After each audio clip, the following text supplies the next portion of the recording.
Mula nang maupo si Pangulong Ferdinand Marcos Jr. noong 2022, lumaki ang pambansang utang ng humigit kumulang 3.96 trilyon pesos, mula 12.79 trilyon pesos ay naging mahigit 16.75 trilyon pesos pagsapit ng Abril taong 2025. Sa termino ni Rodrigo Duterte mula 2016 hanggang 2022, ang pambansang utang ay lumaki mula 5.95 trilyon pesos hanggang 12.79 trilyon pesos, isang pagtaas ng 6.84 trilyon pesos. Sinabi ng kanyang administrasyon na karamihan dito ay dahil sa pang-emerhensyang paggastos sa panahon ng pandemya ng COVID-19.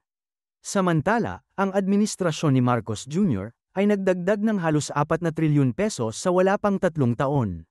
Binatikos din ni Duterte ang mga pag-aangkin ng gobyerno ng mga pakinabang ng ekonomiya, na itinuro na maraming Pilipino ang patuloy na nakikibaka sa kabila ng mga upbeat na ulat. Napaikli itong ating bakasyon sa Paris kasi kinakailangan bumalik ng Netherlands dahil bukas po ay mayroong pagdinig sa aking kaso ng asylum. So bukas po yan at babalitaan ko naman kayo kung anong mangyari dyan. Anyway, pagpatuloy po natin yung diskusyon natin kahapon tungkol kay Paulo Tantoco kasi baliktad daw yung aking mukha. Ganun daw ako doon sa aking mukha kahapon. Well, pasensya na kayo kasi nakalock pala yung aking screen, no? At pag nakalock sa screen, yun na, nagiging baliktad yung mukha sa broadcast. Pero ngayon po, hindi naman baliktad ang mukha. Nandito kami, nagtatanghalian, bumabati yung waiter. Pero bago naman tayo umalis ng Paris, kinakailangan ituloy itong ating live stream, no? So, ang bagong balita po, yung nakita kong police report ay pinublish na nung veteranong mamamahayag na si Bobby Tiglaon. At nakasulat nga doon, nakasama sa mga companions ni Tantoco nung siya'y pumanaw, ay walang iba kundi yung Mrs. na si Dina Arroyo Tantoco at saka si Liza Araneta Marcos. Meron ding pinost si Bobby Tiglao na parang nagkaroon ng request ng travel restrictions para doon sa mga kasama ni Tantoco, no? Pero ang alam natin ay nakauwi rin ng Liza Araneta Marcos bagamat bumalik siya sa Amerika. Di umano para makapagpulong doon sa daughter-in-law ni Trump na alam naman natin ay malayo naman yan. No? Pero ang importante talaga ay bumalik siya sa Amerika. Siguro, sang-ayon na rin sa commitment niya na makipagtulungan mo sa investigasyon. Pero ang inaabangan natin, ano ba talaga ang resulta ng investigasyon? Kasi doon sa naunang nakita ko, may mga krimen na nabanggit na posibleng managot si Liza Araneta Marcos. Ang mga krimen na yan, kasama na nga yung reckless endangerment dahil nga di umano, may nag-utos na wag mo nang tumawag ng saklolo dahil kapag natulog daw itong si Paulo Tantoco, okay na siya, no? Para bagang bihasa sila sa epekto ng cocaine. At saka meron pa yung drug use, no? At saka yung transportation ng mga pinagbabawal na droga. So anyway, malalaman po natin yan sa taktang panahon kung ano talaga ang magiging resulta ng investigasyon. At hindi naman po pwedeng forever ang investigasyon. Kinakailangan matapos yan. At since nangyari yan ng Marso, anong buwan na po ngayon? Mag-Agosto na sa susunod na buwan. Inaasahan natin matatapos na yan at lalabas ang buong kwento kung ano talaga naging papel ni Liza Araneta Marcos. Pero alam nyo, talagang there is a gun. Kasi matapos nilang sumipsip at talagang kumuha ng appointment kay President Trump, lumabas itong balitang ito, no, na nagkukumpirma ng kinamatay ni Paulo Tantoco ay cocaine overdose. So ano kaya ang sasabihin ni Trump kapag nagpakita si Liza Araneta Marcos sa kanya, no? Alam naman natin na si Trump nagsabi na parang si Tatay Duterte that he hates drugs. At saka siya maglulunsad ang sarili niyang war on drugs. So good luck sa inyong mag-asawa kapag kayo'y pumapil-papel kay Trump na alam na ngayon na ikaw ay dawit sa isang cocaine overdose incident dyan sa Beverly Hills, California. Ang sa akin lang, umamin ka na, Liza Araneta Marcos. You are a lawyer. You are an officer of the court. Umamin ka na. Kung ikaw ay gumagamit ng pinagbabawal ng droga, aminin at magparehab. At dahil ikaw ay esposo ng presidente, chances are, gumagamit din ang iyong esposo, gaya ng sinabi ni Cathy Binat at gaya ng sinabi ng confidential agent ni Agent Morales at ng mga PIDEA agents na nagbigay ng ebidensya kay Tatay Digong na gumagamit nga daw ng droga, si Marcos Jr. Pag siya'y bumibisita ng Davao, kasama ang mga alta de pamilya ng Davao. No? So sa akin, mas mabuting umamin ka na kaysa maunahan ka pa ng investigation report ng police sa LA Police. At kahit anong plans ang gawin nyo dyan, at nabalita kasi na may mga Asian na mga nakasuit na pumunta doon sa Beverly Hills Station na siguro dahilan kaya ngayon medyo classified as top secret investigation itong pangyayaring ito, hindi mo mapaplansya ang katotohanan dyan. Kung sa tingin mo sa Pilipinas, kayang-kaya mo lahat, yan sa Amerika, hindi mo kakayanin, lalo na droga ang pinag-uusapan. Ang tingin ko, lalabas at lalabas ang totoo, mas mabuti kung umamin ka na. Huwag mo nang antayin ang report kung saan ikukumpirma na isa ka sa mga persons of interest o kaya naman kakasuhan dahil sa reckless endangerment at saka possession and use of narcotics sa Amerika. Abay, come to think of it, no? Baka ikaw ay pinakaunang first lady na dawit dyan. Another first for bagong Pilipinas, no? Talaga nga naman ang mga Marcoses, no? Napakadaming mga record na binibigay sa ating Pilipinas. Nakakahiya nga lang. Pero sa tingin ko, sa pag-iisip nila, basta nasa balita sila, happy pa rin sila, no? Diba? Iba talaga mag-iisip kapag naka-influence ng cocaine. Kaya mga kaibigan, say no to cocaine, say no to drugs dahil nakakasira talaga ng buhay ang mga droga niyan. Tignan ninyo ang mangyayari sa mga Marcos pag nagkaroon ng kumpirmasyon na dawit itong Lisa Araneta Marcos dito. Ano na mangyayari sa mga Marcoses? Tapos na po yan. Kahit anong sabihin ni Anse Claire, hindi na po niya mapaplansa ang gusot na yan at hindi na siya mapapatawad sa kahihiyan na ibinigay niya sa bayan pag nakumpirma po ang kanyang paggamit ng droga at yung kanyang papel doon sa pagpigil na pagkuha ng tulong para kay Paulo Tantoco. At ulitin ko po, pagkaman tayo nakikiramay sa pamilyang Tantoco, sana po, ipaglaban naman nila ang katarungan para sa kanilang namatay na kaanak. Well, pag-usapan naman po natin to, isa na namang balitang mainit-init pa. Biglang nabulaga tayo nang nalaman natin na itong si Secretary Ibo Teodoro ng DND na 1 bilyon ng confidential fund ay konfirmado po. Abay, dayuhan pala at siya ay naging citizen ng Malta. Ang Malta po ay maliit na bansa yan pero kabahagi po yan ng European Union. Ang depensa naman nitong si Ibo Teodoro, bago rin siya tumakbo kasama ko ng 2022 elections at bago siya na talaga bilang kalihim ng Department of National Defense, ay i-give up na niya ang passport niya. Well, alam niyo po, lilinawin ko po Bagamat ang passport ay isa sa pruweba ng iyong citizenship, ang passport ay travel document lamang. Yan po ay ebidensya na iyong pagiging citizen ng isang bansa, pero primarily ginagamit po yan sa biyahe. So yung pagiging citizen mo, bagamat yan ay pwedeng patunayan na isang passport, ang passport ay hindi yan ang tanging ebidensya na ikaw ay naging dayuhan. Ang tanging ebidensya siyempre dyan ay kung ikaw ay nanumpa para maging tapat sa isang banyagang bansa, bukod pa sa bansang Pilipinas. Anong masama na siya'y nanumpa ng katuparan sa bansang Malta? Ikaw ay Secretary of National Defense. Palagi natin pinag-uusapan ang mainit na usapin ng West Philippine Sea, ang hidwaan ng Amerika at ang China, at kung saan papanig ang China. At alam naman natin, amboy ka, Secretary Ibo Teodoro. Ikaw ay sunod-sunuran sa mga Amerikano. At alam natin na ang pulisiya ng mga Amerikano at ng mga Europeans ay halos kapareho pagdating sa West Philippine Sea. Lahat sila, Amerikano, European, natatakot sa pagdating ng paglakas ng China at nais nilang pigilin ang paglakas ng China. Kaya lahat sila nagkakaisa na pagtulungan ng China. No? So, anong problema kapag ikaw ay Malta, citizen ng EU, at ikaw ay Secretary of National Defense? Well, kapag sinasabi ni Secretary Ibo Teodoro na kinakailangan pangalagaan ang soberanya ng Pilipinas at pangalagaan di umano ang international law, kaninong interes ang kanyang tinataguyod? Interes ba yan ng Pilipinas o interes ba yan ng European Union? Abay, after all, ako po, 2 beses nag-aral sa Amerika, 2 beses nagturo sa abroad. Sa Amerika po at sa England ako nag-aral at nagturo po ako sa Amerika, sa Singapore. Pero minabuti ko pong wag manumpa ng katuparan sa kahit anong banyagang bansa dahil hindi po pwede na magkaroon ng dalawang amo.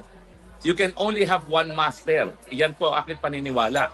Kaya bagamat meron tayong dual citizenship, para naman pagbigyan yung mga Pilipinong kababayan natin na nagkaroon ng bagong citizenship para lang sa kanilang hanap buhay, ang totoo po, pag ikay manunungkulan sa gobyerno at ikaw ay itatalaga pang kalihim ng national defense, na national security ang pangunahing trabaho mo, kinakailangan isa lang ang amo mo. Hindi po pwedeng maraming amo. Dahil pag maraming amo, kaninong interes ang tinataguyod mo?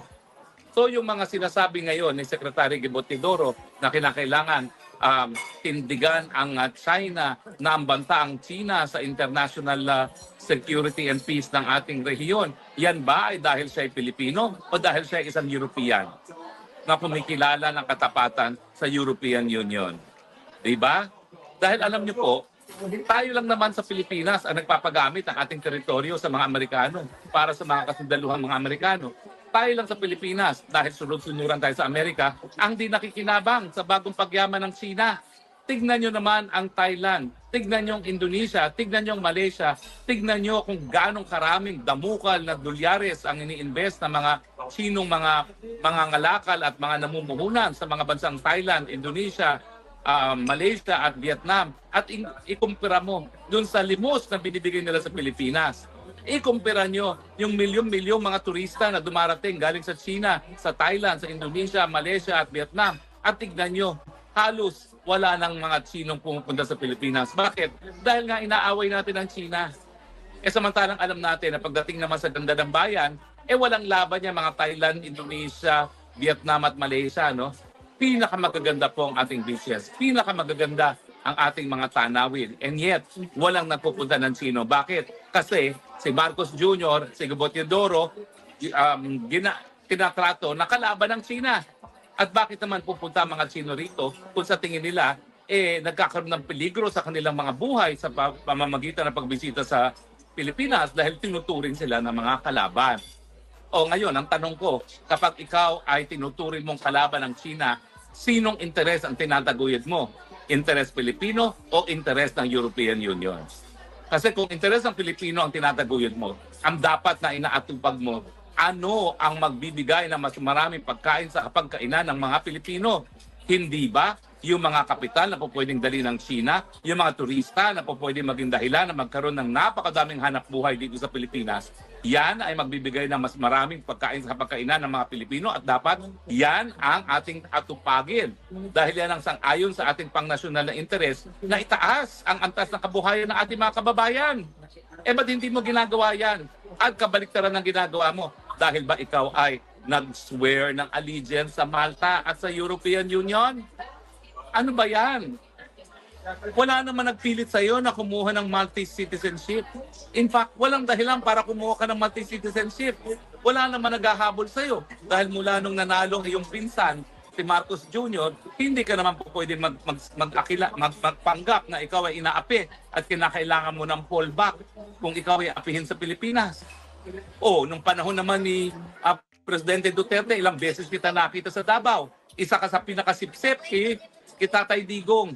At matapos na maging presidente ang Tatay Digong at kinidnap sa dahig ang hindi ko maintindihan, sa kabila na yung kasipsipan kay Tatay Digong, isa ka pang naging promotor at taga-implement ng pag-ngidnap kay Tatay Digong. Ano ba yan? Ang taas ng respeto ko sa iyo Dahil number 1 ka sa bar, number 1 ka sa klase mo sa UP Law, bagamat hindi tayo magkapatch, no? Pero bakit ganun? Bakit wala kang katapatan doon sa sinipsipan mong presidente? Di ba? Ilang beses na madaling araw na ikaw inaabot dyan sa Davao, nakikipag-inuman kay Tatay Digong. At proud na proud mong sinasabi na naging kliyente mo si Tatay Digong. And yet, parang sa'yo, baliwala lahat yon. At talagang nung kinidnap si Tatay Digong, isa ka sa 3 pinaka-influential na nagpatupad niyang kidnapping na yan. Tapos malalaman namin ngayon, ikaw pala ay kumuha ng ibang citizenship bukod sa Pilipinas. Anong dahilan mo? Nung panahon ni Tatay Digong, sip-sip ka. Wala namang dahilan para ikay kumuha ng asylum o para maniguro sa pamamagitan ng pagkakaroon ng pangalawang citizenship. Tapos naging presidente ang iyong pinsan ni Marcos Jr. Lalong wala kang dahilan. O nung panahon ni Noynoy Aquino, wala ka rin dahilan. Bakit? Kamag-anak mo rin si Noynoy Aquino. Di ba? Maski hindi magkakampi sa politika ang iyong tiyuhin na si Danding at si Cory, magkakadugo pa rin kayo. Hindi naman makukuha na magkakadugo na ikaw ay pakulungin. Di ba? So sa tingin ko, wala talagang dahilan. Walang banta sa buhay mo para ikaw ay kumuha ng pangalawang citizenship other than ayaw mo lang talagang maging Pilipino. Pues, kung ayaw mo maging Pilipino, huwag kang manungkulan. Ganun lang yun. Ako nga bagamat tayo kumukuha ng asylum sa Netherlands, talagang linilinaw ko po, hindi ko itatakwil ang aking pagiging Pilipino. Kung ako ay i-require sa asylum proceedings na ipatakwil ko ang pagiging Pilipino, hindi ko na po itutuloy yan.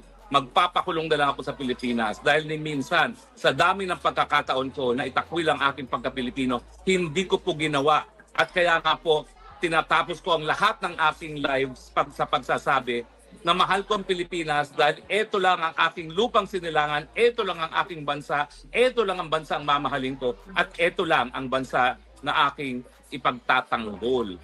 Wala na po akong sinumpaan ng katapatan kung hindi sa bansang Pilipinas at wala po akong plano kahit kailan na manumpa ng katapatan sa kahit ano pang banyagang bansa. Ako naman, dito kay Marcos Jr., kamag-anak mo rin itong si Gibo, 1 bilyon ang intelligence funds ng DND, 5 bilyon ang intelligence funds mo, bakit hindi mo nalaman? Nadayuhan pala yung dais mo maging Secretary of National Defense. Hindi lang yun. Talagang riniserba mo yung posisyon ng Secretary of National Defense. Kay Gibo Teodoro, inantay mo siya hanggang matapos yung kanyang election ban para italagang Secretary of National Defense. And yet, hindi mo alam na dayuhan siya. Yan kasi kung ano-anong inaatupag mo. Kaya nga sinasabi ko bagamat hindi ko sinasabi talaga na conclusive na ikaw ay bangag, chances are, baka ikaw nga kasi hindi mo pinapasimulingan sa pamamagitan ng hair follicle test. Kaya ulitin ko po para na ako silang plaka, hair follicle test kung gustong pasinungalingan na ikaw ay bangag. Diba? At lahat kami matutuwa kung mapapatunayan na hindi ka bangag. Kasi malalaman namin na lahat ng iyong kapalpakan hindi pala dahil ikaw ay nagbangag kung hindi ka talaga ay walang kakayahang mamuno. Parang mas okay tanggapin sa mga nabudol mo sa unit team na talagang wala ka lang kakayahan talagang mamuno kaysa doon sa sinuportahan namin ang isang bangag. Kaya please lang, magpa-hair follicle test ka na para mas madaling tanggapin sa amin mga nabudol mo na at least talagang wala ka lang talagang kakayahan mamuno at hindi yan dahil sa bisyo, di ba? Ay nako, buhay-buhay nga lang naman. Tayo move on na tayo na dahil natanggap na naman natin ang budol tayo at ngayon, kinakailangan lang tayo manindigan na hindi na tayo papayag na salawlain ang ating bayan ng mga tao na wala sa tamang pag-iisip. So ngayon, ulitin ko po itong kumpirmasyon na si Paulo Tangtoco ay namatay sa cocaine overdose, kinakailangan sagutin.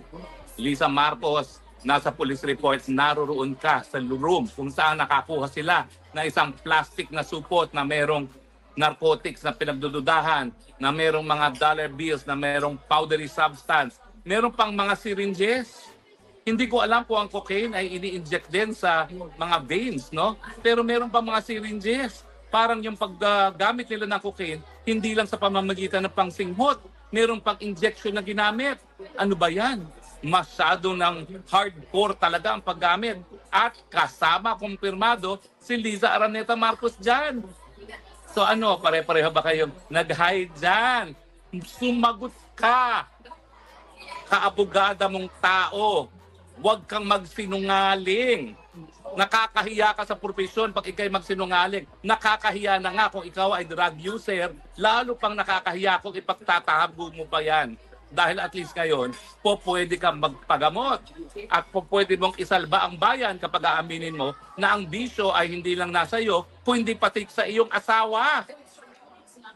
Yan ang redeeming factor mo bilang isang abogado. Aminin at hikayati ng iyong asawa magpagamot, sabay na kayo, mag-couples therapy kayo kung kinakailangan. Oh, pero meanwhile na nagko-couples rehabilitation kayo, ibigay nyo naman ang pamumuno ng bansa sa tao na nasa tamang pag-iisip. Walang iba kundi si Vice President Sara, dahil kaya mo namang kinuha yan na Vice President, hindi lamang para manalo ka, dahil alam mong wala kang pag-asa nung manalo nung kampanya, dahil lahat ng survey nagpapakita na si VP Sara mananalo, no? Pero at least, pinili mo siya para kung hindi mo kayang mamuno, kampante ka sa magiging pamumuno ni Inday Sara. Di ba? Pinili mo siya, binilit mo pa nga binula pa nga ni Amy Marcos yan So ngayon, panindigan ninyo yung iyong pinili na Vice President. Kung ikaw ay nagkaroon ng kumpiyansang tumakbo para siya maging Vice President, sana naman buong kumpiyansa mo ngayon na kaya niya ang mamuno ng bayan ngayong ikaw at ang iyong esposo ay magpapariha